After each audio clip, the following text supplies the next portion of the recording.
جو اللہ کے دیے ہوئے مال میں سے اس کی راہ میں خرچ کرتے ہیں وہ متقین ہیں۔ اس سے مراد یا تو زکوٰۃ ہے، انسان آج اپنے مال کو سمیٹ کر رکھتا ہے، اس کی زکوٰۃ ادا نہیں کرتا، اللہ اکبر۔ حالانکہ زکوٰۃ ادا کرنے کی بہت ساری حکمتیں ہیں۔ زکوٰۃ جو مسلمانوں پر فرض کی گئی ہے، اس میں بہت سارے راز ہیں، بہت سارے فائدے بھی ہیں۔ تفسیر نعیمی کے اندر فرماتے ہیں کہ یہ قدرتی بات ہے۔ اچھا، زکوٰۃ دینے سے کیا فائدہ ہوتا ہے، اس کے لیے ایک نقطہ لکھا گیا ہے۔ فرماتے ہیں یہ قدرتی بات ہے کہ خرچ کرنے سے چیز بڑھتی ہے۔ کوئی چیز آپ کے پاس ہو، جب تک آپ خرچ نہیں کریں گے بڑھے گی نہیں، لیکن اللہ کا یہ قدرتی نظام ہے کہ آپ اسے خرچ کریں، انشاءاللہ اس میں بڑھوتری ہوگی، وہ بڑھے گی۔ اگر عالم اپنا علم خرچ نہ کرے تو اس سے ہاتھ دھو بیٹھتا ہے، اس کا علم چلا جاتا ہے، اللہ۔ اگر کنویں میں جو پانی ہے اس پانی کو خرچ نہ کیا جائے تو وہ پانی گندا ہو جاتا ہے، اللہ اکبر۔ اگر درختوں کی کچھ شاخیں، کچھ ٹہنیاں نہ کاٹی جائیں تو ان میں آئندہ سال پھل کم آتے ہیں۔ اس لیے آپ نے دیکھا ہوگا درختوں کی چھنگائی ہوتی ہے، ٹہنیاں کاٹی جاتی ہیں، اس میں حکمت ہے۔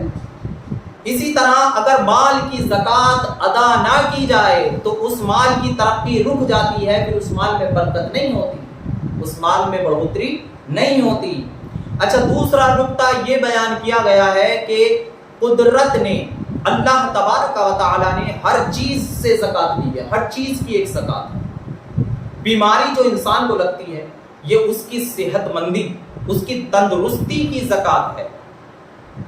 نیند جو انسان کو آتی ہے یہ اس کی بیداری کی زکوٰۃ ہے، اور تکلیفیں جو انسان کو آتی ہیں، پریشانیاں جو آتی ہیں، یہ اس کی راحتوں کی زکوٰۃ ہے۔ کھیتوں میں کچھ غلے برباد ہو جانا، کچھ غلے کو پرندوں کا کھا جانا، یہ پیداوار کی قدرتی زکوٰۃ ہے۔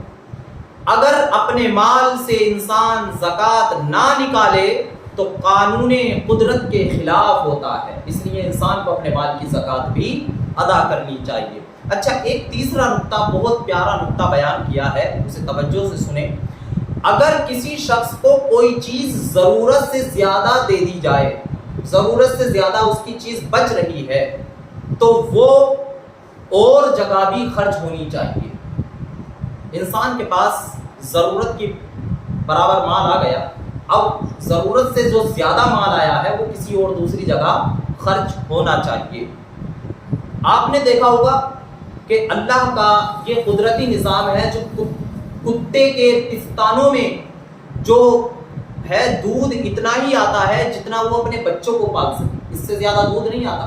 لیکن بھینس ہے، گائے ہے، اس کے تھنوں میں اللہ رب العزت جتنا اس کے بچے پیتے ہیں اس سے کہیں زیادہ دودھ پیدا فرما دیتا۔ اس کی وجہ یہ ہے کہ اللہ رب العزت نے جو اس کے پستان میں، اس کے تھنوں میں جو اس کے اولاد سے زیادہ دودھ رکھا ہے، تو ظاہر سی بات ہے وہ دودھ کہیں اور خرچ ہوگا۔ اس کو انسان پیتے ہیں، انسان نکالتے ہیں، انسانوں کے لیے ہے تاکہ انسان پی سکیں۔